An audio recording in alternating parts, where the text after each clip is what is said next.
బ్రహ్మాండం భద్రయ్య కూర ఇంకోటి తెచ్చాను, తింటారా?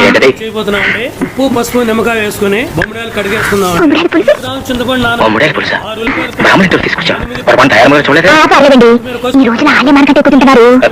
కావచ్చు అనుకో, కానీ ఈ మధ్య నేను నీసు తింటూ మానేశాను. నూనె నా కోసం తినండి. నీకోసం? వేసేసుకుందాం. అవునండి, వేగాక మీరు తింటే నా కడుపు నిండుతాయి. పొద్దుటాడెళ్ళి మరుగుడ్ల మట్లు పొల్లాడి పట్టుకొచ్చాను బొమ్మడాయలు. తినండి మాటారు. అల్లం వెల్లుల్లి పేస్ట్ వేసుకుందాం. పచ్చివాసన పోయాక చింతపండు పులుసు తీసుకుని తగినంత వాటర్ కూడా పోసేసుకుందాం. బాగా తినండి మాటారు. నాకేం పెద్ద ఇష్టం లేదనుకో, కాకపోతే నీ కడుపు నిండాలిగా, అందుకోసం తిట్టా. కలుపుకుని తర్వాత గిన్నెని చేత్తో తిప్పి కలుపుకోవాలి. దీన్ని 10 నిమిషాలు ఉడికించుకుని లాస్ట్ లో కొద్దిగా కొత్తిమీర యాడ్ చేసుకుంటే మన బొమ్మడాయల పులుసు రెడీ. అరే ఏంటిది, చాలా చాలు. ఏంటని మాటారు అట్టకైపోయినారు? బాగోలేదా?